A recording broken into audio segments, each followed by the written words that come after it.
This channel is for women who are doing fine, but feel quietly lost. What classy was never meant to be. I want to start with something that might feel uncomfortable, maybe even a little offensive at first. Most of what we've been told about being a classy woman has nothing to do with class at all. I know that sounds dramatic, but stay with me. Somewhere along the way, classy stopped being a way of living and quietly turned into a way of being seen. It became about hemlines and silhouettes, about neutral colors and restrained smiles, about knowing exactly when to speak and, more importantly, when to stay quiet so no one would feel threatened, offended, or confused by us. It became another performance, another role women were expected to master flawlessly, especially once we reached a certain age. And maybe, like me, you did everything right. You learned how to look put together, even when you were exhausted. You learned how to sound composed, even when something inside you felt hollow. You learned how to be agreeable, tasteful, low maintenance, self-sufficient. From the outside, you looked fine, maybe even impressive. From the inside, you felt strangely absent from your own life. That's the part no one talks about, because the modern idea of classy was never designed to help women feel at home within themselves. It was designed to help women be manageable, predictable, palatable, easy to admire from a distance, without ever needing to be truly understood. I started noticing this when I realized how much energy I was spending thinking about how I came across instead of how I actually felt. How often I adjusted my tone, my opinions, even my desires, or just slightly, so they wouldn't be too much, too emotional, too opinionated, too intense, too honest. Classy, I was told, meant subtle, but subtle slowly became silent, and silence slowly became self-erasure. What no one warns you about is how tiring that kind of elegance can be. It's exhausting to always be the woman who has it together, the woman who doesn't rock the boat, the woman who is strong in a way that leaves no room for confusion, softness, or uncertainty, especially when you're in your late 30s, 40s, or 50s, when life has already asked so much of you, when you've been a partner, a mother, a professional, a caretaker, a pillar, when responsibility has shaped your days more than desire ever had, at some point. And I had to ask myself a question that felt almost dangerous. What if the version of classy I've been chasing isn't elevated, but empty? Because real class, I've learned, doesn't come from control. It doesn't come from restraint that tightens around your chest. And it definitely doesn't come from living according to unspoken rules that were never made, with your inner life in mind. True class was never about looking expensive or acting untouchable. It was never about proving refinement. It was about integrity, internal integrity. It was about alignment between who I am when no one is watching and how I move through the world when everyone is. And somewhere between scrolling late at night and quietly judging myself for not wanting more, but also not wanting this, I realized something unsettling. The reason classy woman content never satisfied me was because it kept me focused outward, on optics, on behavior, on polish, on control. But the ache I felt wasn't about improvement. It was about disconnection. I wasn't unhappy in an obvious way. I wasn't falling apart. I was just drifting, completing obligations, showing up, doing what needed to be done. And I think that's why this conversation matters so much for women like us. Women who aren't in crisis, but aren't fulfilled either. Women who have learned how to survive gracefully, but are quietly wondering what happened to their inner spark. The truth is, when classy becomes a costume, it costs us intimacy with ourselves. When elegance is measured by how little space we take up, it teaches us to shrink. When worth is implied through restraint, we learn to distrust our own impulses. And that's not class, that's conditioning. What if real class is actually the courage to stop performing? What if it's the decision to live from the inside out instead of the outside in? What if it has nothing to do with how calm I look and everything to do with how honest I am with myself? That's the redefinition I'm interested in. Not a louder life, not a more impressive one, but a truer one. One where I no longer confuse self-control with self-respect. One where I don't mistake composure for wholeness. One where I stop asking, "How do I look?" and start asking, "Am I here?" This is not a guide to becoming more desirable. It's not about upgrading your image, and it's not about fixing yourself. It's about remembering that class was never meant to be something you prove. It was meant to be something you embody, quietly, imperfectly, on your own terms. If this resonates, if something in you feels seen rather than corrected, then this space is for you. I create these videos for women who are tired of being told how to optimize themselves and instead want language for what they're already carrying. If you'd like to support this channel and help me continue making thoughtful, honest content like this, I invite you to subscribe, not because you need another voice telling you who to become, but because you deserve conversations that respect who you already are. And this is just the beginning. Self-validation. The moment I stopped asking for permission, there was a moment, quiet, almost unremarkable from the outside, when I realized how much of my life had been shaped by permission I never consciously asked for, yet somehow always waited to receive. It wasn't a dramatic breakdown. There was no crisis, no confrontation, no single event I could point to and say, "That's when everything changed." It was subtler than that. I was standing in my kitchen late one evening, the house finally still, the kind of silence that only comes after a long day of holding things together. And I noticed something that stopped me cold. Even alone, I was still editing myself. I was replaying conversations in my head, softening opinions I hadn't even spoken out loud, wondering how something I felt might look if someone else were watching. That's when it hit me. I wasn't just careful in public. I was careful with myself. Self-validation, and I've learned, doesn't begin with confidence. It begins with noticing how often I defer to invisible authority, the imagined reactions of others, the rules I absorbed without ever agreeing to, the quiet belief that my instincts need to be approved before they can be trusted. For years, I thought this was maturity, emotional intelligence, social awareness. I told myself I was being considerate, balanced, evolved. But underneath all that polish was something more fragile, a reluctance to fully stand behind my own choices unless they were echoed back to me as acceptable. I didn't need anyone to tell me no. I had already internalized the gatekeeper. The hardest part about realizing this wasn't anger. It was grief. Grief for all the moments I diluted my own preferences because they felt inconvenient. For the times I delayed decisions, waiting for a sign that never came. For how often I treated my own desires like suggestions rather than truths. Self-validation isn't loud. It doesn't announce itself. It's a quiet internal shift from asking, "Is this allowed?" to asking, "Is this true for me?" That shift changed everything.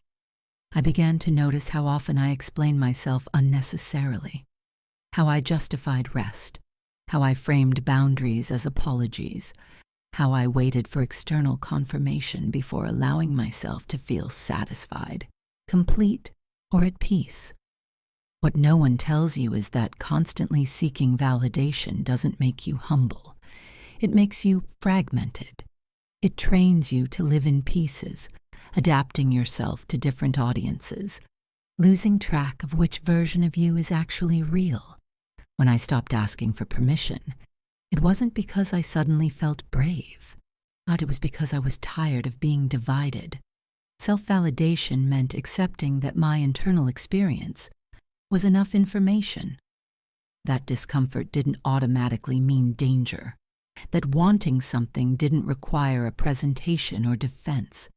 It meant letting my own perspective carry weight, even when it wasn't universally understood or agreed with. This was especially confronting at this stage of life, because by now I'm supposed to know better, to be settled, certain, past the need for approval, and yet the pressure to be agreeable, reasonable, and low friction doesn't disappear with age. It often intensifies. Women like me are praised for being adaptable, calm, easy to work with. We are rewarded for not asking for much. Self-validation asks something radical in return, that I stop negotiating my inner truth for external harmony. That doesn't mean becoming rigid or dismissive. It means I no longer treat other people's comfort as more important than my own clarity. I don't override my instincts to keep the peace. I don't silence discomfort just because it's inconvenient. There is a particular kind of loneliness that comes with this shift, not because people leave, but because some dynamics change. When I stopped outsourcing my sense of rightness, I noticed who was accustomed to having a vote in my decisions, who expected access to my internal process, who mistook my self-trust for distance. And I let that discomfort exist. Self-validation taught me that not everything that feels uncomfortable is wrong. Sometimes discomfort is simply the absence of familiar approval. Sometimes it's the growing pains of becoming internally anchored instead of externally oriented. And I started practicing it in small, almost invisible ways, choosing without announcing, deciding without polling, letting my yes be quiet and my no be final. I stopped narrating my life in real time, stopped needing witnesses for every choice I made. The more I did this, the less reactive I became. I wasn't constantly scanning for feedback. I wasn't bracing for correction. I felt steadier, not because life became easier, but because I wasn't abandoning myself at the first sign of friction. Self-validation also softened me. When I wasn't relying on praise to feel okay, criticism lost some of its power.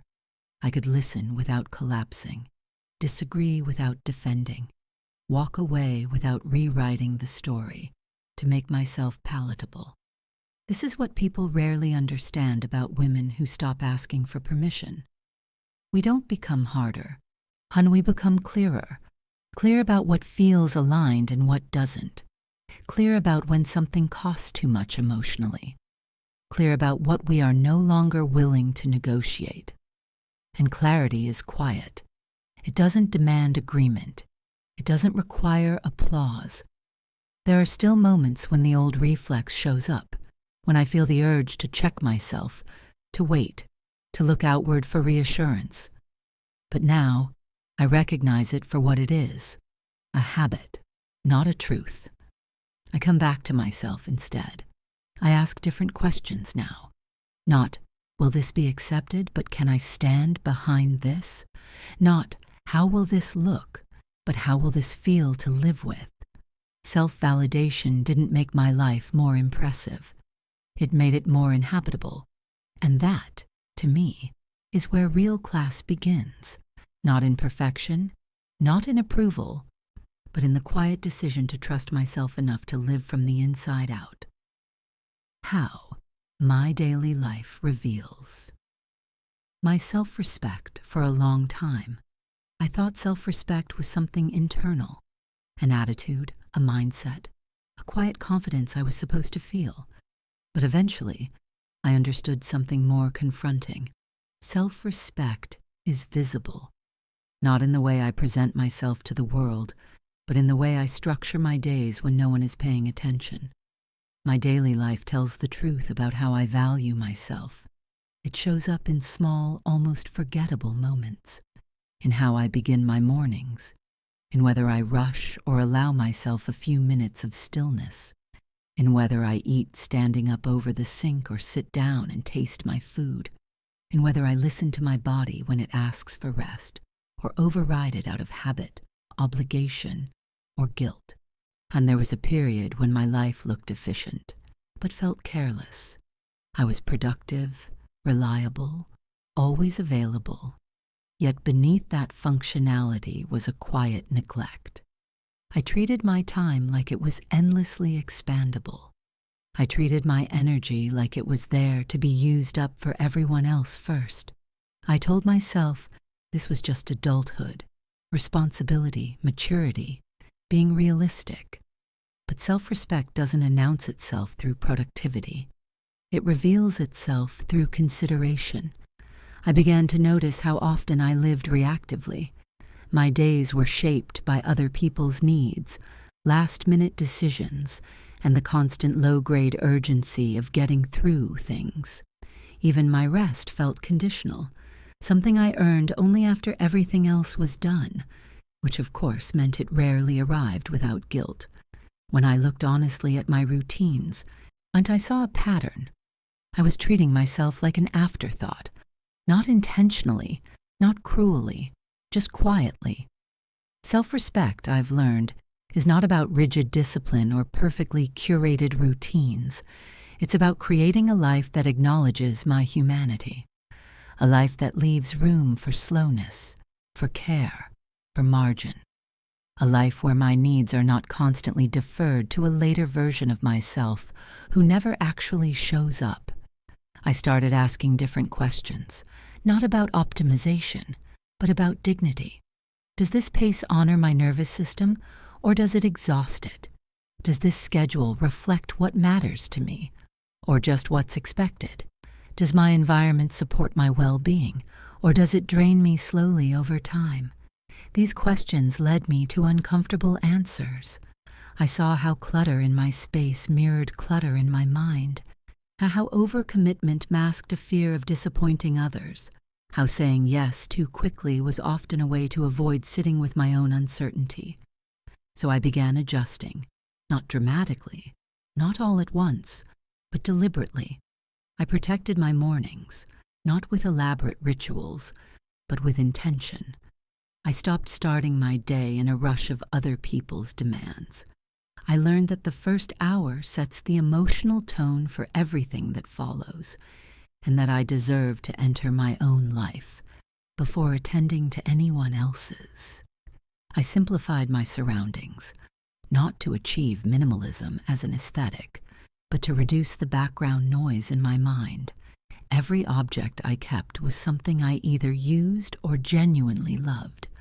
Everything else was a silent demand on my attention.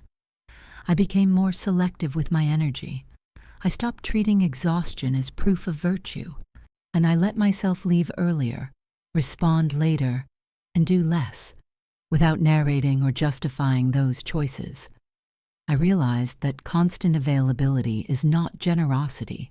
It's depletion disguised as kindness.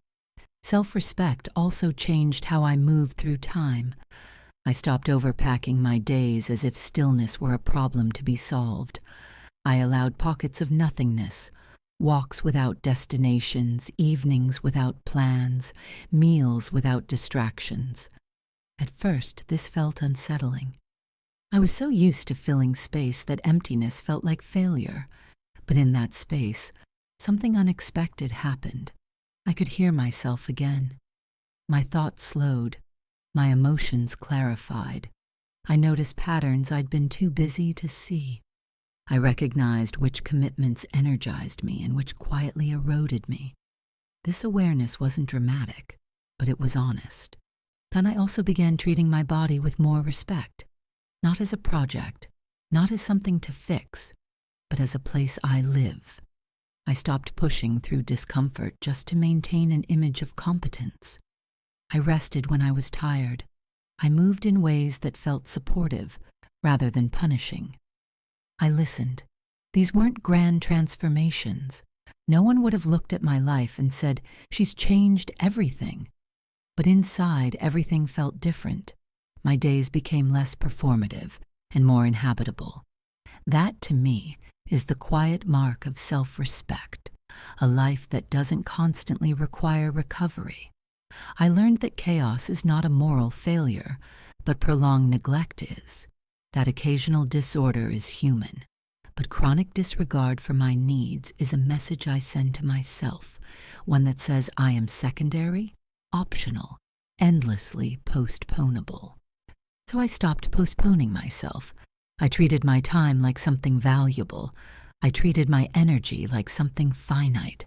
I treated my space like something deserving of care, not perfectly, not obsessively, but consistently enough to feel the difference. And in that consistency, a subtle confidence began to form. Not the kind that announces itself, but the kind that settles in my body. The kind that comes from knowing my life reflects my values, not in words, but in practice.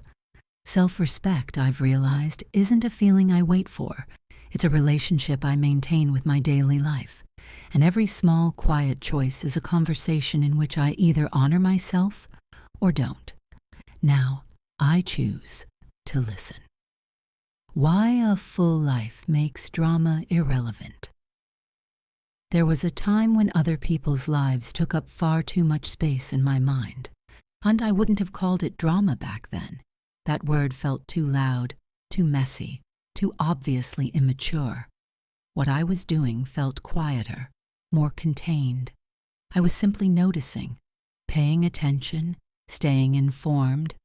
I knew who was struggling, who was changing, who had disappointed whom. I followed emotional undercurrents the way some people follow weather patterns, subtly, constantly, almost unconsciously. It took me a long time to admit that this kind of attention wasn't depth, it was displacement. When my own life felt narrow, I widened it with other people's stories. When my days felt repetitive, I borrowed stimulation from tension that didn't actually belong to me. When I felt undernourished emotionally, I fed on small doses of comparison, concern, and quiet judgment, never malicious, never explosive, just enough to fill the space. A full life makes that impossible. Not because I suddenly became morally superior, but because my attention became occupied by something more demanding, meaning. When my inner world began to expand, drama lost its appeal. Not in a dramatic way. It simply became irrelevant. I noticed the shift first in conversation. I stopped having as much to say about people who weren't in the room. Not because I was consciously trying to be better, but because I genuinely had less interest. My mind was preoccupied with my own questions, my own curiosities, my own unfolding experiences. A full life doesn't leave much room for speculation. It requires presence. As I allowed myself to pursue interests that had nothing to do with productivity or validation, something softened inside me. I started reading slowly again, not to learn something useful, but to feel something. I spent time alone in ways that weren't just recovery from exhaustion, but acts of exploration. I tried things without announcing them. I let myself be a beginner without documenting it. This kind of fullness is quiet. It doesn't perform well. It doesn't translate into talking points or achievements that impress at dinner parties. But it fills something essential, the part of me that once reached outward for stimulation because it didn't feel anchored inward. I realized that gossip and comparison thrive in empty spaces, not empty schedules, but empty interior landscapes. When life lacks texture, we borrow texture from friction. We substitute intensity for intimacy, attention for involvement. That's not a character flaw. It's a human response to understimulation of the soul. When I began feeding myself with real experiences, creative ones, intellectual ones, sensory ones, the urge to monitor others faded. I didn't need the distraction. I didn't need the narrative. My life was no longer waiting to be filled. I became more protective of my attention, not in a rigid way, but in a reverent one. I understood that attention is not infinite, and where I place it shapes who I become. Every hour spent dissecting someone else's choices was an hour not spent inhabiting my own, so I chose differently. I chose depth over commentary, engagement over observation, curiosity over judgment. This didn't mean I withdrew from people. It meant I met them differently. I listened more fully and projected less. I asked better questions and made fewer assumptions. I stopped confusing information about others with connection to them. A full life also changed how I related to conflict. When something didn't involve me directly, I no longer felt compelled to pick a side, form an opinion, or participate emotionally. Not everything requires a response. Not everything deserves access to my inner world. This was liberating in ways I didn't expect. I had more energy, not because life became easier, but because I wasn't leaking it into places that offered no return. I felt calmer, not because nothing went wrong, but because fewer things felt like my responsibility to carry. I also noticed that drama often disguises itself as intimacy. Sharing outrage can feel like bonding. Critiquing others can feel like closeness, but it's a thin substitute for real connection. It creates proximity without vulnerability, unity without truth. When my life gained substance, and I wanted something different from relationships. I wanted conversations that opened rather than closed. I wanted presence, not performance. I wanted to be known for who I was becoming, not for what I noticed about everyone else. There's a particular clarity that comes with being engaged in your own becoming. It makes you less reactive, less bored, less hungry for distraction. You stop scanning for stimulation because your days already hold weight. And this isn't about being busy. It's about being inhabited. A full life isn't crowded. It's intentional. It has room for silence, for focus, for absorption. It asks something of you. It pulls you forward gently but persistently. I began to understand that drama often fills the space where purpose could live. When I gave my attention to things that mattered to me, not in a grand sense, but in a personal one, there was simply no room left, not because I was avoiding drama, but because I was living. And living, I've found, is far more demanding and far more satisfying than watching from the sidelines. When my life became full, drama didn't need to be rejected. It faded on its own. The standards I set for myself before anyone else. For most of my life, I believe standards were something I set in response to other people, what I expected from partners, what I tolerated from colleagues, what I excused in friends. I thought having standards meant being discerning outwardly, knowing when to walk away, when to say no, when to protect myself from being treated poorly. And while that mattered, it wasn't the whole truth, not even close. The deeper shift came when I realized that every standard I tried to enforce externally collapsed the moment I stopped holding myself to one internally, before I ever allowed too much, before I ever felt disappointed, before I ever wondered why I kept encountering the same dynamics in different forms. There was always a quieter moment where I had already compromised myself, not dramatically, not recklessly, but subtly, privately, repeatedly. I told myself I would rest, and didn't. I promised myself I would leave something that felt wrong, and stayed.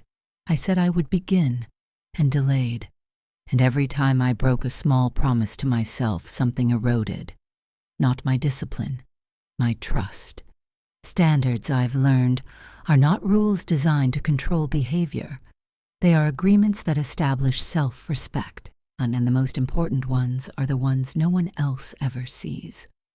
For years, I mistook flexibility for maturity. I prided myself on being adaptable, understanding, reasonable. I could bend, I could accommodate, I could carry more than my share. That felt like strength. What it actually was a habit of self-abandonment disguised as grace. When I began paying attention to how I treated my own commitments, I saw the pattern clearly. I showed up for others with consistency and patience, but negotiated endlessly with myself. I asked myself to wait, to understand, to be less demanding. I treated my own needs as optional, something to be honored only when convenient. That was the standard I was living by. And unsurprisingly, it was the one reflected back to me. The moment things changed wasn't when I raised my expectations of others, and it was when I stopped lowering my expectations of myself. I stopped making promises casually. I stopped setting intentions I had no plan to honor. I stopped romanticizing potential while avoiding follow-through. Not because I wanted to become rigid or disciplined in a harsh way, but because I wanted to be someone I could rely on. There is a quiet dignity in keeping your word to yourself. It doesn't show. It doesn't impress. It doesn't translate into visible success. But it builds something far more stable, internal authority. When I say I will do something now, I ask first if I actually mean it, if I have the capacity, if it aligns with the life I'm trying to inhabit.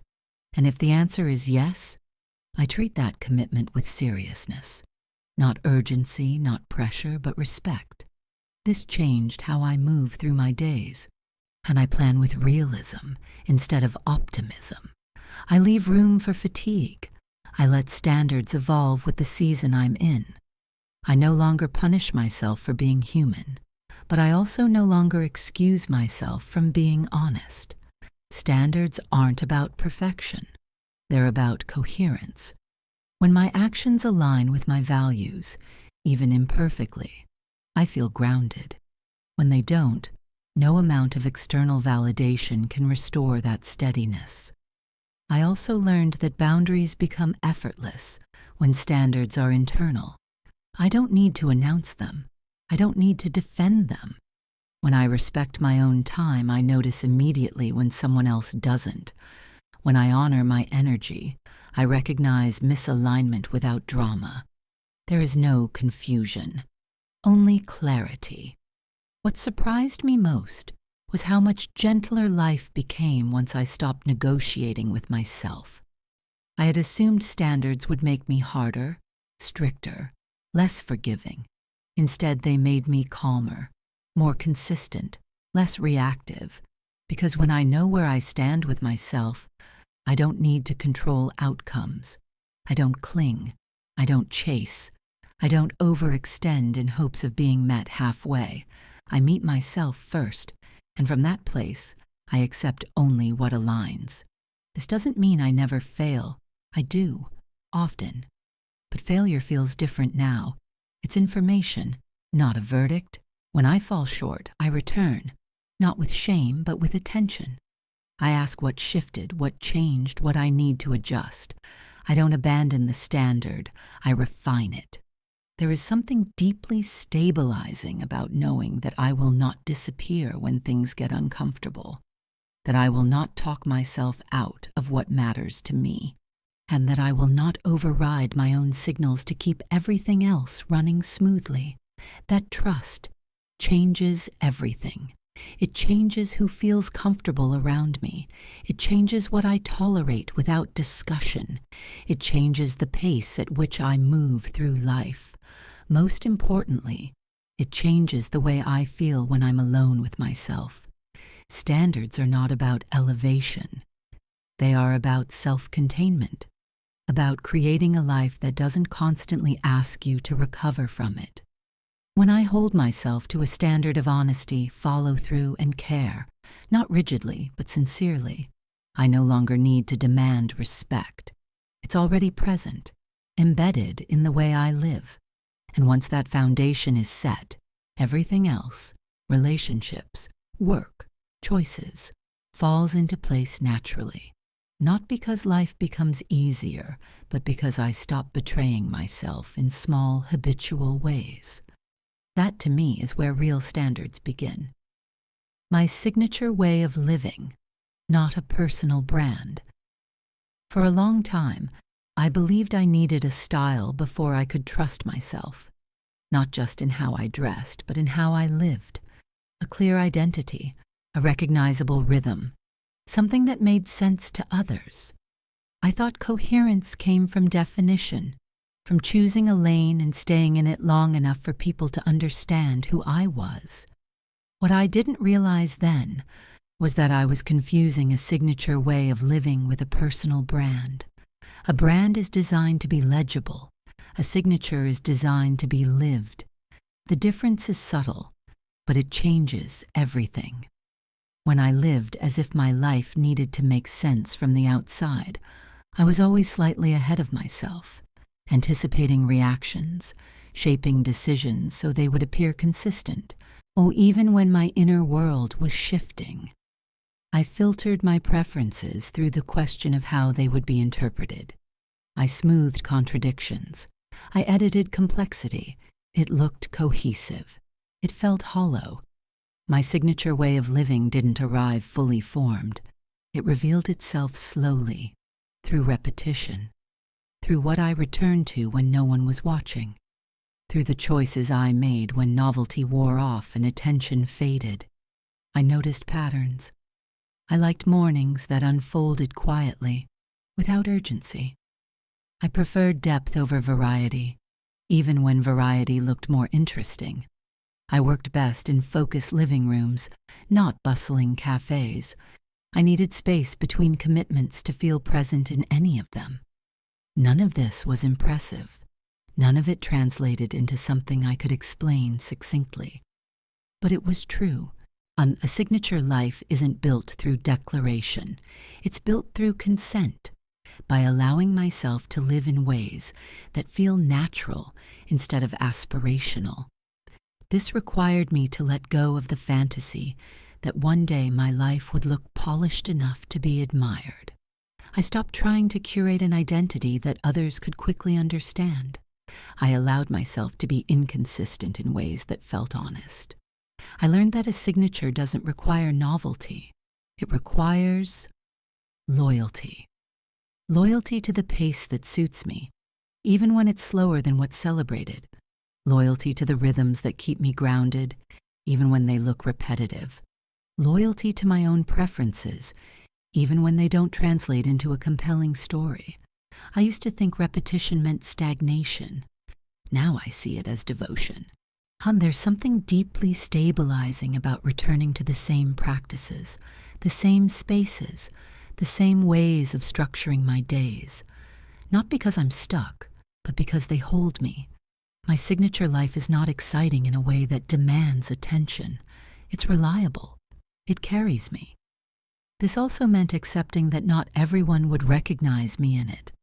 When you stop performing a brand, you stop being easily categorized. Some people find that confusing. They ask questions that aren't really questions. Why don't you do more? Why don't you want that? Why don't you change things up? I no longer rush to answer. My signature way of living isn't meant to be defended. It's meant to be sustained. I also stopped borrowing aesthetics and routines that didn't fit my internal landscape. I had tried on so many versions of a good life that weren't actually mine. Lives built around constant socializing, endless ambition, relentless self-optimization. They looked full. They felt crowded. When I allowed myself to release those borrowed templates, something softened. I didn't need my life to look aspirational. I needed it to feel inhabitable. A signature life is not about standing out. It's about settling in. I began to value quiet markers over visible ones, how I transition between activities, how I close a day, how I handle interruptions. These were the details that shaped my experience, not the highlight moments. I paid attention to what brought me back into myself instead of pulling me outward, long walks without tracking steps, familiar meals cooked slowly, evenings spent reading the same authors again and again. And these weren't habits designed for growth. They were practices of return.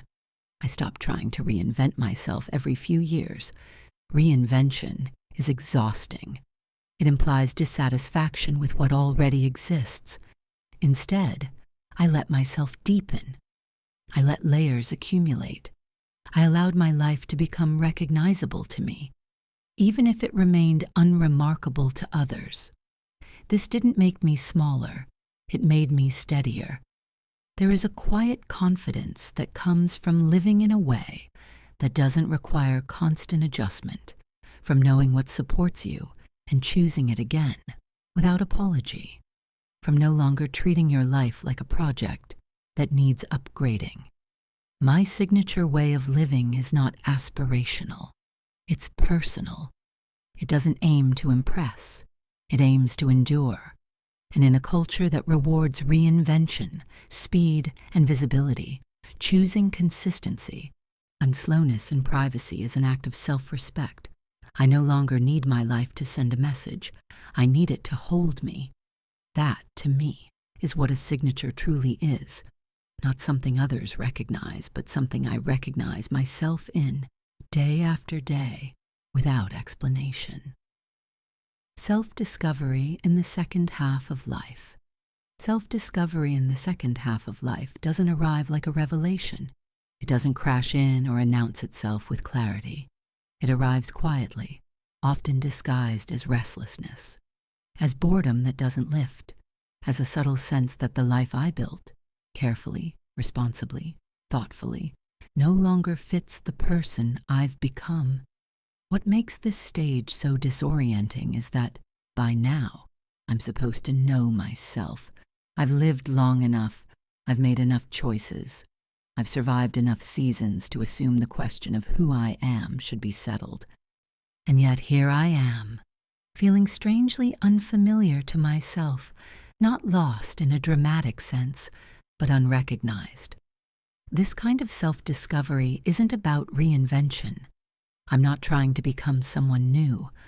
I'm trying to meet who I already am, without the layers that once kept me functional. For most of my life, identity was shaped by necessity. I became who I needed to be to keep things moving, capable, reliable, emotionally contained. I made choices based on practicality, timing, responsibility. There was nothing wrong with that. It was honest. It was required. But somewhere along the way, adaptation turned into default. I stopped asking what I wanted because the question felt inefficient. I learned to prioritize stability over curiosity, predictability over desire. And it worked, until it didn't. Self-discovery at this stage begins with an unsettling realization. The versions of myself that once kept me safe may now be keeping me small. There's grief in that. Grief for the woman I was. Grief for the paths I didn't take, not because they were better, but because they were unexplored. Grief for the parts of me that went quiet while I was busy being useful. I didn't expect self-discovery to involve mourning, but it does.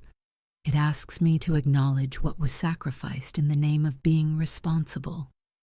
It asks me to feel the weight of choices made under pressure, without rewriting history or assigning blame. Only then can something honest emerge. In the second half of life, self-discovery is less about adding and more about subtracting. It's about noticing what no longer feels true and letting it go, even if it once made sense.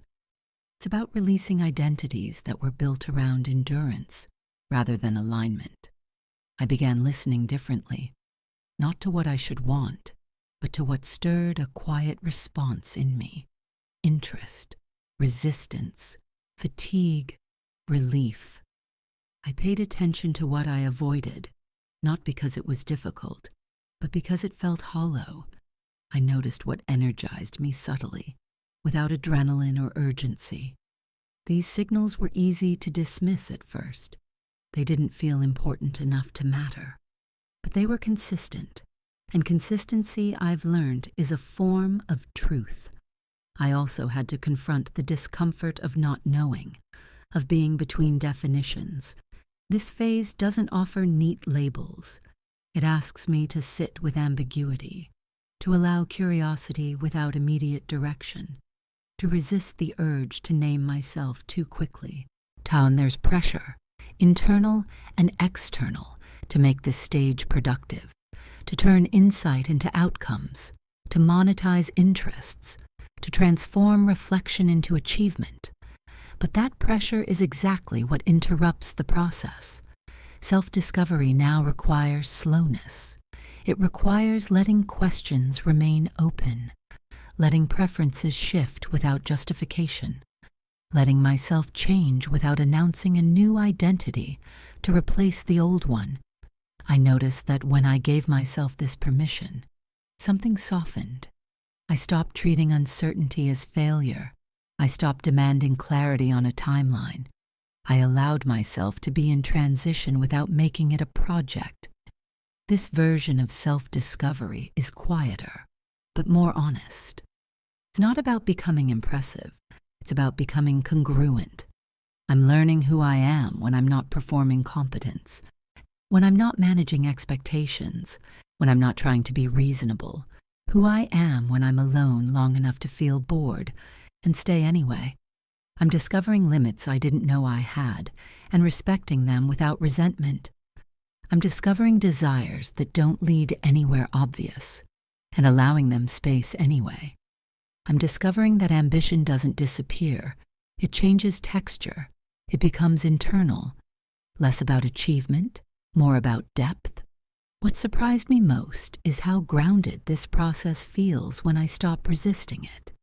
There is less urgency, not more, less striving, more discernment. I'm no longer trying to figure myself out. I'm allowing myself to unfold. Self-discovery in the second half of life isn't about answers.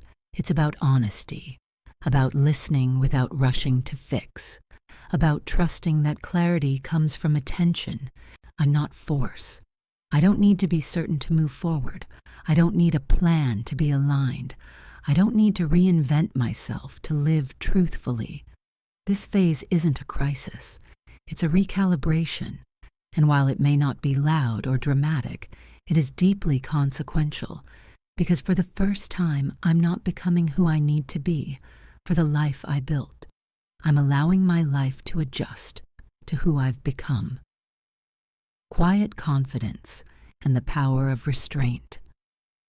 For most of my life, I misunderstood confidence. I thought it was something you demonstrated through certainty, visibility, presence. I associated it with being articulate on demand, having answers ready, occupying space decisively. Confidence, as I had learned it, was expressive. It moved outward. It wanted to be recognized. Now, what I didn't understand until much later was that the confidence I was trying to project was costing me something essential. It required constant engagement, constant proof, constant adjustment. Quiet confidence, I've learned, is the opposite of effortful. It doesn't rush to be understood. It doesn't correct every misunderstanding. It doesn't reach for validation when silence would suffice. It rests in restraint. Restraint is often mistaken for passivity, especially in a culture that equates power with visibility. But restraint is not the absence of strength. It is the containment of it. It is knowing what I could say or do and choosing not to because it isn't necessary. This shift didn't happen all at once. It happened gradually, as I became less interested in being impressive and more interested in being accurate. Accurate to myself, inaccurate to what I felt, accurate to what mattered. I noticed that the most grounded women I admired weren't the loudest in the room. They weren't the ones dominating conversations or narrating their accomplishments. They carried themselves differently. Their presence was steady. Their words were deliberate. When they spoke, It wasn't to fill space. It was to add clarity. At some point, I realized I wanted that kind of presence, not because it looked elegant, but because it felt free. Quiet confidence doesn't require rehearsal. It emerges when I'm no longer trying to manage perception, when I'm not scanning faces for approval or bracing for disagreement, when I trust that my internal compass is sufficient, even if it leads me away from consensus. Restraint taught me the power of pause, and I learned to let silence exist without rushing to soften it. I learned that not every thought needs to be shared, not every reaction expressed, not every emotion processed publicly. There is dignity in containment. There is safety in privacy. This doesn't mean suppression. Suppression is fear-based. Restraint is choice. I still feel deeply. I still notice everything. But I no longer feel obligated to translate my entire inner world into words for others to understand. I let myself have experiences that belong only to me. That decision changed how I move through rooms. I walk more slowly. I speak less, but with more intention. I listen without preparing a response. I no longer compete for airtime. I no longer feel the need to assert relevance. When I speak, it's because something true wants to be said, not because silence feels threatening. This kind of confidence doesn't demand agreement. It isn't fragile. It doesn't collapse when met with indifference. It doesn't inflate when praised. It simply exists. Restraint also changed how I relate to my own achievements. I stopped announcing milestones as proof of worth. I stopped turning my life into a resume. I let success be something I lived with, not something I displayed. There is a strange relief in letting accomplishments be quiet, in not converting every effort into evidence, in allowing progress to remain private. This doesn't diminish its value, it protects it. I've learned that what I guard, I honor. What I constantly expose, I begin to cheapen. Restraint preserves meaning. It also preserves energy. When I'm not constantly performing confidence, I have more capacity for discernment. I notice when something feels off without immediately reacting. I sense misalignment before it becomes conflict. I exit situations earlier, with less explanation. Quiet confidence makes boundaries less dramatic. I don't need to convince. I don't need to confront. I don't need to win. I simply withdraw my participation. This has changed how people experience me. Some mistake it for distance, others for mystery. I don't correct them. I've learned that how I'm interpreted is not always my responsibility. Restraint allows others to have their perceptions without pulling me into them. Perhaps the most profound shift is internal. I no longer feel the urge to constantly affirm myself outwardly. I don't need to hear my own certainty echoed back to me. I don't need to prove that I belong in the rooms I choose to enter. And I enter because I belong to myself. Quiet confidence isn't a personality trait. It's a byproduct of self-trust, of knowing what I value and not needing to announce it, of being comfortable with complexity without needing to resolve it publicly. It's the confidence to say less and mean more, to move slower without apologizing, to take up space without demanding attention. In a world that rewards urgency, restraint is a form of sovereignty. I no longer measure confidence by how visible I am, but by how unshaken I remain, by how little I need to prove, by how easily I can let things pass without internal disruption. This kind of confidence doesn't arrive through assertion. It arrives through alignment, and once it's there, it doesn't ask to be seen. It simply holds. Grace. How I handle emotions without losing myself. For a long time, I believed grace meant control. It meant staying composed, keeping my voice steady, not letting emotions show unless they were tidy, understandable, acceptable. I thought grace was what happened when I rose above my feelings, when I contained them well enough that no one could tell how deeply I was affected. What I didn't realize was that I wasn't practicing grace. I was practicing avoidance. I learned early how to function through discomfort, how to keep moving even when something hurt, how to absorb disappointment quietly and translate it into competence. I became skilled at emotional management, not in the sense of understanding my feelings, but in preventing them from interfering with my image. That kind of control looks impressive from the outside. Inside, it creates distance. Grace, I've learned, is not the absence of emotion, it's the presence of discernment. The shift began when I noticed how often I lost myself, not in the feeling itself, but in the reaction to it. The urge to explain, to justify, to defend, to release everything at once just to feel lighter, or in the opposite direction, to swallow it down and pretend it never existed. Both responses cost me something. When emotions were expressed too quickly, they owned me. When they were suppressed too long, they leaked out sideways. Through tension, irritability, fatigue, neither felt like grace. Grace emerged when I stopped asking, "How do I make this go away?" and started asking, "How do I stay with this without becoming it?" I had to relearn how to feel, not dramatically, not performatively, but honestly. I began giving my emotions a private place to land, and a place where they didn't need to be impressive or reasonable, where anger didn't have to be softened into disappointment, and sadness didn't have to be justified with a story. I stopped processing my inner life in public spaces. I stopped turning raw emotion into conversation, not because I was ashamed of it, but because I realized not everything needs an audience. There is dignity in containment. Containment doesn't mean denial. It means choosing the right environment for what I'm holding. Just as I wouldn't expose something fragile to noise and chaos, I stopped exposing my emotions to spaces that couldn't hold them well. I found that when emotions are given a safe, intentional container, they move more cleanly. They don't linger as long. They don't harden into identity. They don't demand expression through conflict.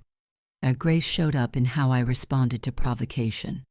I no longer felt compelled to react immediately. I let the initial surge pass. I let my body settle.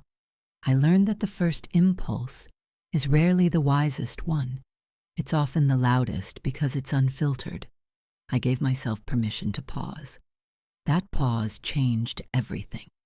It meant I could feel anger without turning it into accusation, hurt without turning it into narrative, disappointment without turning it into judgment. I could let emotions inform me without allowing them to lead. This didn't make me passive. It made me precise. Grace also required me to stop moralizing my emotions. I stopped labeling feelings as good or bad, justified or unjustified. Feelings are signals, not verdicts. They don't need to be earned to be valid. They need to be listened to. When I allowed myself to feel without rushing to interpret, the intensity softened. Emotions wanted acknowledgement more than action. I also learned to differentiate between expression and discharge. Not every feeling needs to be released outward. Some need to be metabolized inwardly. Journaling, walking, sitting quietly. These became ways of staying present without escalating. Grace is not explosive, it's steady. It also changed how I related to other people's emotions. I stopped absorbing them reflexively. I didn't mirror distress to show empathy. I didn't rush to fix discomfort to restore equilibrium. I learned that emotional maturity isn't about smoothing everything over. It's about staying grounded while emotions, mine or someone else's, move through the space. I could remain calm without being cold, present without being entangled, uncompassionate without losing my center. That balance is fragile at first. It requires attention. It requires restraint. But over time, it becomes embodied. Grace, I've discovered, is a form of self-trust. It's the belief that I can feel deeply without falling apart, that I can be affected without being destabilized, that I don't need to evacuate myself from discomfort to remain intact. This was especially important as my life became quieter externally and richer internally. When you are no longer numbing yourself with constant activity or distraction, emotions surface more clearly. Grace becomes essential, not as armor, but as grounding. I no longer fear my emotional life. I respect it. I give it time. I give it privacy. I give it space to resolve itself without interference. That respect has changed how I show up in the world. I don't leak what I haven't processed. I don't weaponize vulnerability. I don't use emotion as leverage. I let it be human. Grace is not composure for the sake of appearance. It's alignment between what I feel and how I respond. It's the ability to remain myself even when something is stirred. I still feel everything, perhaps more than before, but I no longer lose myself in it. And that, to me, is the quiet elegance of grace. Not the elimination of emotion, but the ability to carry it without distortion, without performance, without self-betrayal. Energy awareness and the art of walking away. I used to believe that leaving required justification, that if I was going to step away from a conversation, a relationship, a place, a role, I needed evidence, something concrete, a clear offense, a story that made sense not just to me, but to anyone who might question my decision. What I didn't understand then was that this need for explanation kept me in situations long after they had stopped feeling right. Energy awareness didn't arrive as a philosophy. It arrived as fatigue, a specific kind of tiredness that sleep didn't fix, a dull heaviness that followed me home from certain interactions, a sense of being subtly disoriented, as if something inside me had been rearranged without my consent. At first, I ignored it. I told myself I was being sensitive, overthinking, difficult. I searched for logical reasons to override what my body already knew, but the signals persisted. Energy, I've learned, speaks before language does. It shows up in how I breathe in a room, in how quickly I feel defensive, in how much effort it takes to remain present. These cues don't accuse, and they inform. For years, I treated discomfort as something to push through. I believed endurance was a virtue, that maturity meant tolerating what drained me without complaint. I confused resilience with self-sacrifice, but awareness changed the equation. I began paying attention to how I felt after interactions, not just during them. I noticed which environments left me clearer and which left me scattered, which conversations expanded me and which shrank my internal space. None of this was dramatic. That's what made it easy to dismiss. Energy awareness isn't loud. It doesn't shout warnings. It whispers repeatedly until it's either heard or ignored at a cost. The more I listened, the more I realized that misalignment doesn't require malice to be real. Someone doesn't have to be cruel for something to be wrong for me. And a situation doesn't have to be toxic to be draining. A dynamic doesn't need a villain to be unsustainable. This understanding changed how I walk away. I no longer wait for proof. I no longer gather grievances. I no longer explain myself into exhaustion. I leave when something consistently pulls me out of myself.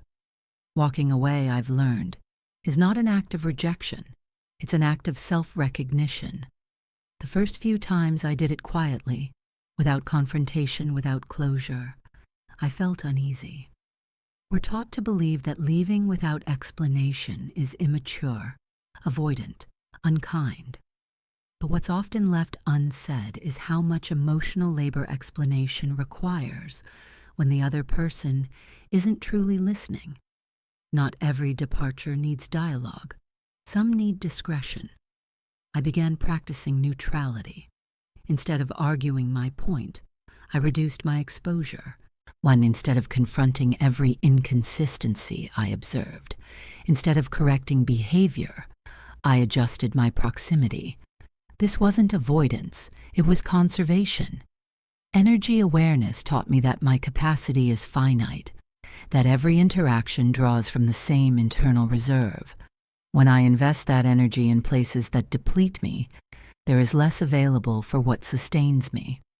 Walking away became less about conflict and more about clarity. I also stopped taking misalignment personally. This was perhaps the most freeing shift. I understood that people operate from their own histories, limitations, and levels of awareness.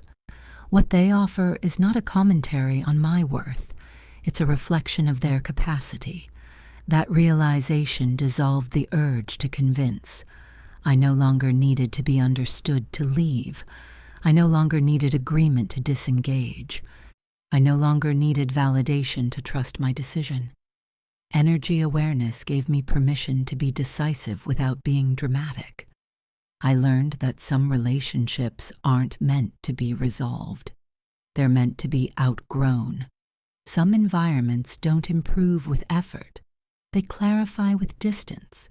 Some conversations don't deepen with honesty. They dissipate with silence. Walking away quietly is often the most respectful choice. It avoids escalation. It preserves dignity.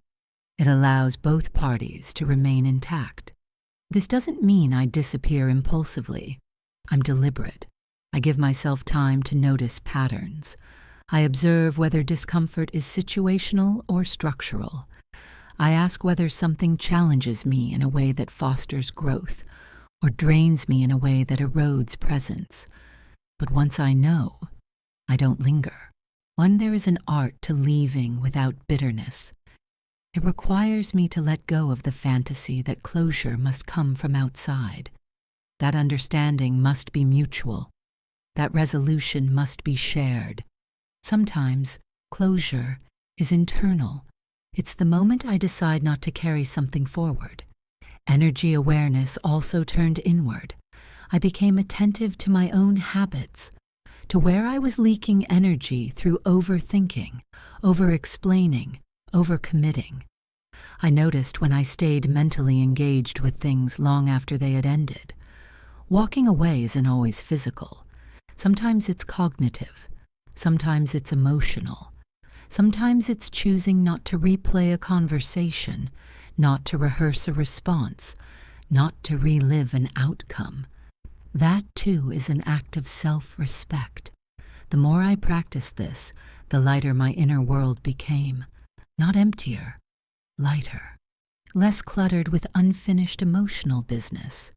Less burdened by the need to resolve what was never meant to be resolved. I stopped confusing endurance with loyalty. I stopped confusing tolerance with kindness. I stopped confusing explanation with integrity. Energy awareness refined my choices. It made my life quieter, not because less was happening, but because less was pulling at me unnecessarily. Walking away is not a failure of communication. It's often the final expression of it, when all that needs to be known has already been felt. I don't leave loudly anymore. I don't exit with a statement. I don't demand recognition for my departure.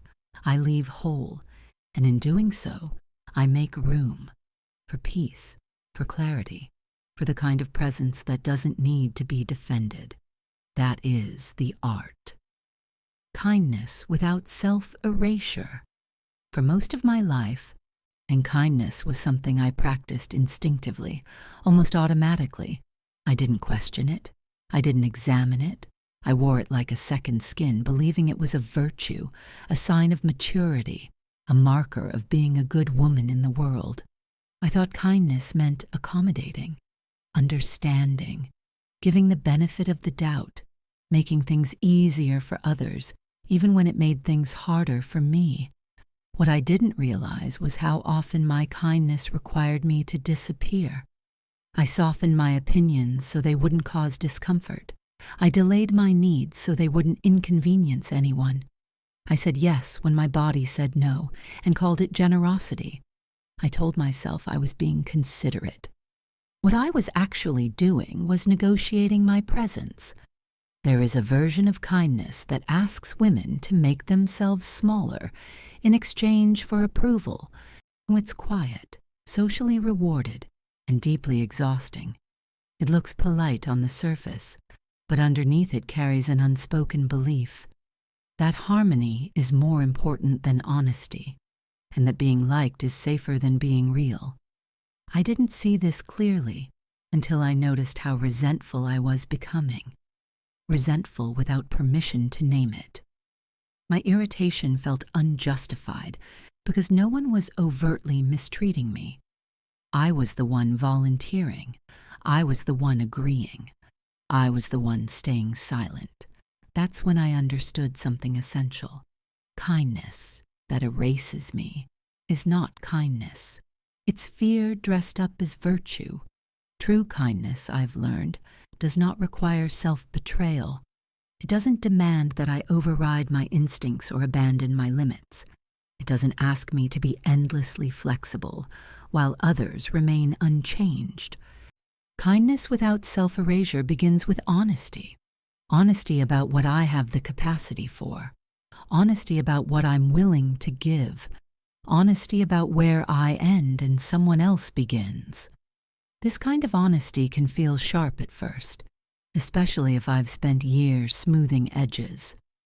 It introduces discomfort, not because it's cruel, but because it's unfamiliar. I had to unlearn the reflex to cushion everything I said, to add disclaimers, to apologize for taking up space. I had to stop translating my boundaries into palatable language that left room for negotiation. I learned that saying no plainly is not unkind, that declining without explanation is not rude, that choosing myself does not automatically harm others. What feels harsh is often just clarity in a culture accustomed to compliance. One of the hardest realizations was that people-pleasing had never been about kindness at all.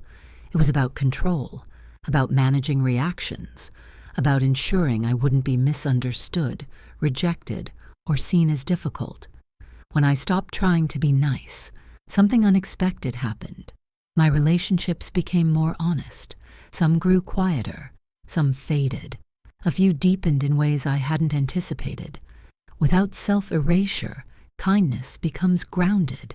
It comes from choice, not obligation, from presence, not performance. I no longer offer what I resent giving. I no longer agree just to maintain an image. I no longer sacrifice my internal peace to preserve external harmony. This doesn't make me cold. It makes me sincere. I still care deeply. I still listen. I still show up when it matters. But I do so from a place of consent. I give what I can give freely, without expecting myself to recover later. There is a quiet confidence in this kind of kindness. It doesn't seek acknowledgement. It doesn't need to be noticed. It simply exists, intact and bounded. I also learned to allow others their discomfort. This was difficult. I had been trained to interpret discomfort as danger, as something to fix immediately. But discomfort is often just the feeling of adjustment, of expectations shifting, of dynamics recalibrating. When I stopped rescuing people from their feelings, I stopped resenting them for having needs. I let them own their reactions just as I owned mine. Kindness without self-erasure respects autonomy, mine and theirs. It allows space for difference without requiring resolution. It allows tension without escalation. It allows honesty without hostility. And this kind of kindness doesn't perform empathy. It practices respect. I also turned this lens inward. I stopped being cruel to myself in the name of being good. I stopped demanding endless patience from myself while offering it freely to others. I stopped dismissing my fatigue as weakness.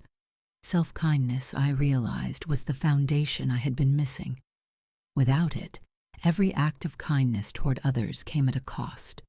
With it, kindness became sustainable.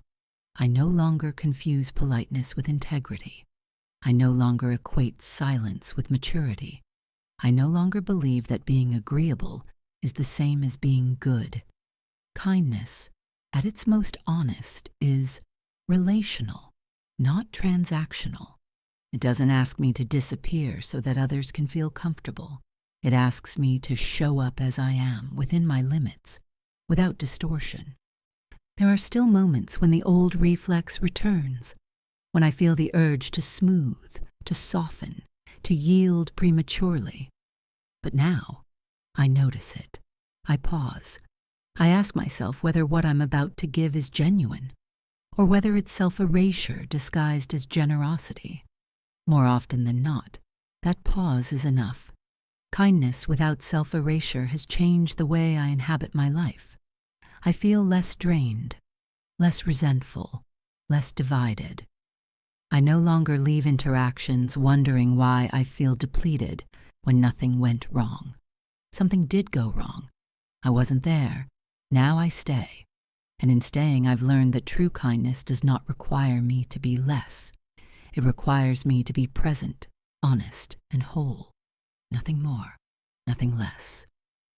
Who I allow as a mirror of my self-worth. There was a time when I believed the people in my life were simply the result of chance, on timing, chemistry, circumstance. I told myself that relationships were unpredictable, that who stayed and who left was mostly out of my control. That belief protected me from a harder truth. The truth is that the people I allow close to me are never random. They are responsive. They reflect what I believe I deserve, what I tolerate quietly, and what I'm willing to explain away in the name of connection. This realization didn't arrive as blame. It arrived as responsibility. For years, I focused on how others showed up for me, who disappointed me, who withdrew, who crossed lines, who failed to meet me with the care I offered so freely. I analyzed their behavior carefully, often generously. I gave context. I gave second chances. I gave understanding. What I didn't examine closely enough was why I kept opening the door.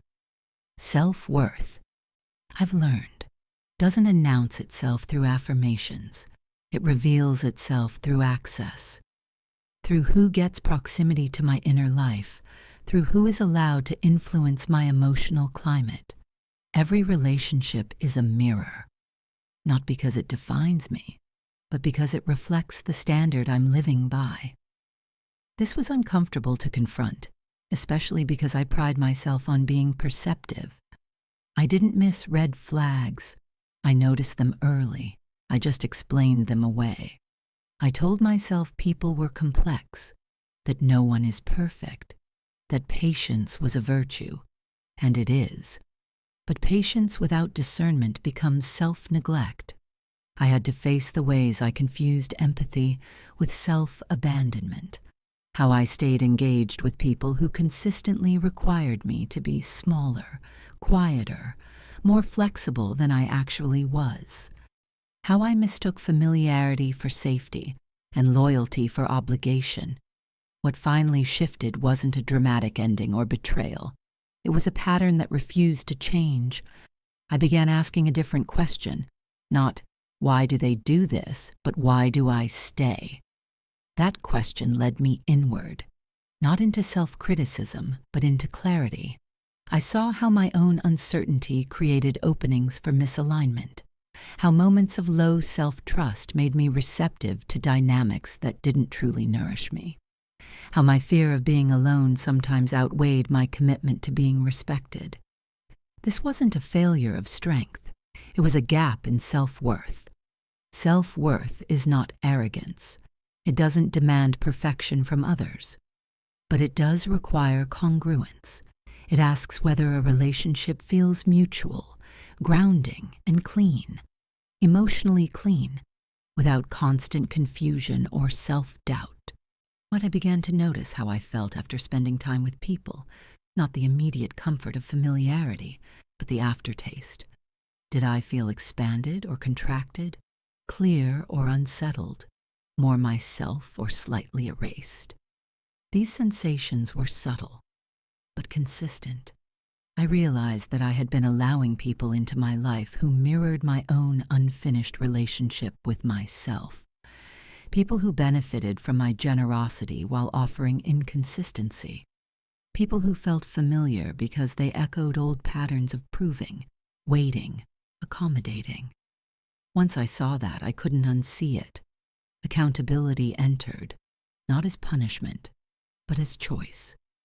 I stopped framing difficult relationships as lessons I had to endure. I stopped believing that growth required prolonged discomfort. I stopped romanticizing struggle as depth.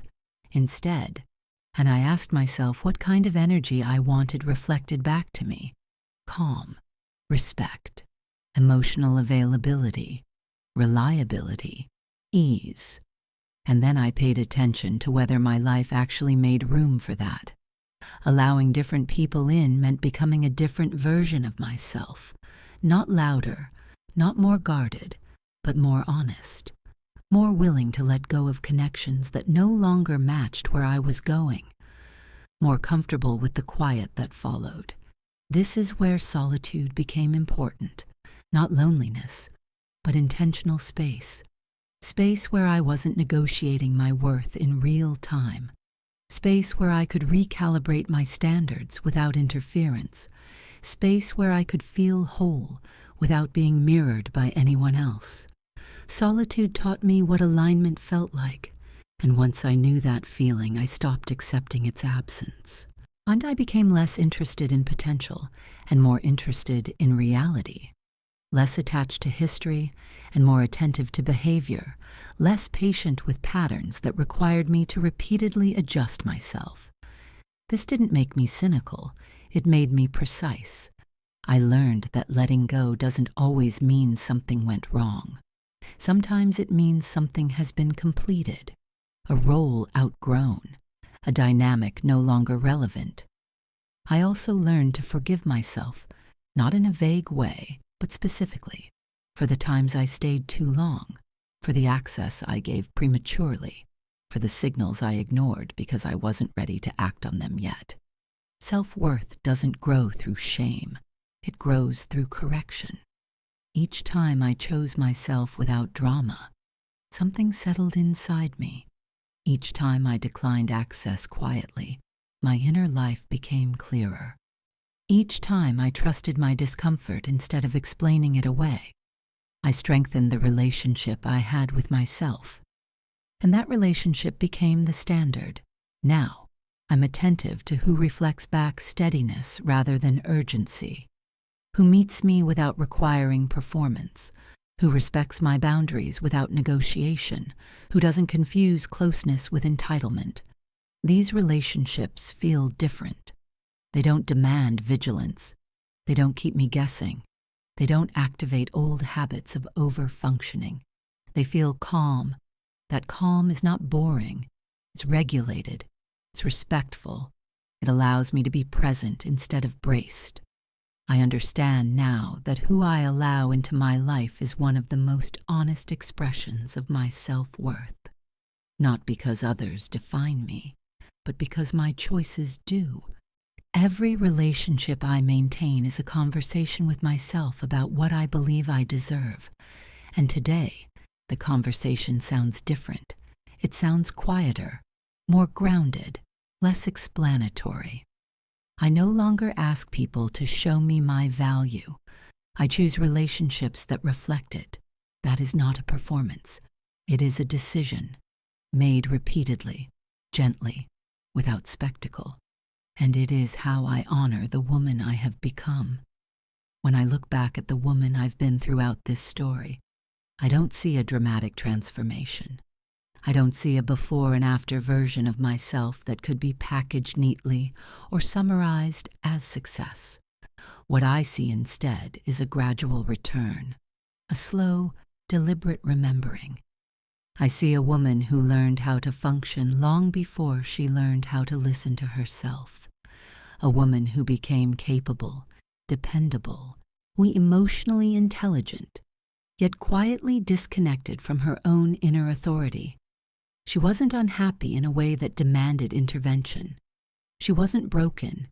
She was simply living from the outside in, shaped by expectations, habits, and unspoken rules that once helped her survive but no longer helped her feel alive. The journey wasn't about becoming louder, bolder, or more impressive. It was about becoming more honest. Honest about where her energy went. Honest about what drained her. Honest about the subtle ways she abandoned herself to keep things smooth, kind, or acceptable. It was about noticing that her daily life, her relationships, her emotional patterns were all mirrors, reflecting how much permission she gave herself to exist fully. What changed wasn't the world around her. What changed was her orientation to it. She stopped asking for permission, quietly. She stopped explaining herself, gently. She stopped performing strength and began practicing alignment. She learned that self-respect is not an attitude but a structure. That confidence doesn't need to announce itself. That grace isn't emotional suppression but emotional containment. That kindness without boundaries is not kindness at all. That walking away doesn't always require conflict.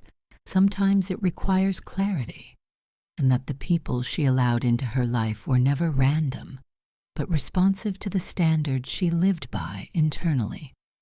This story is not about perfection. It's about coherence. The lesson underneath it all is simple, but not easy. Your life will always reflect the relationship you have with yourself, not your intentions, not your values in theory, but your lived agreements, what you tolerate, repeat, postpone, and protect. And the application of this lesson doesn't require reinvention. It doesn't require courage in the way we've been taught to imagine it. It requires attention. Attention to how you feel after conversations. Attention to where your energy leaks. Attention to the promises you make to yourself and quietly break. Attention to whether your kindness costs you your presence. From there, change happens naturally. You begin to adjust your pace. You begin to choose differently. You begin to value calm over intensity, clarity over closeness, alignment over approval. You stop asking, "How do I fix myself?" and start asking, "What am I no longer willing to live without?" This is how a life becomes dignified, not through achievement, but through self-containment. And if you recognize yourself here, if you feel capable but untethered, strong but strangely empty, there is nothing wrong with you. There is nothing missing. You're not broken. You're just in the middle. Before we close, I want to ask you a small question. Don't overthink it. Just notice what feels true. Question: when you feel drained lately, is it usually because of A, the amount of responsibility you carry, B, the lack of alignment in how you're living? Comment A or B below. I read every response, and your answers help shape the conversations we have here. And if you'd like to share more, your perspective, your experience, or what part of this story stayed with you, leave a comment. This space exists so we can learn quietly from one another, without fixing, without performing. If this video resonated and you want to support the channel so I can continue creating thoughtful, honest content like this, please consider subscribing. It truly helps more than you know. I'll see you next time.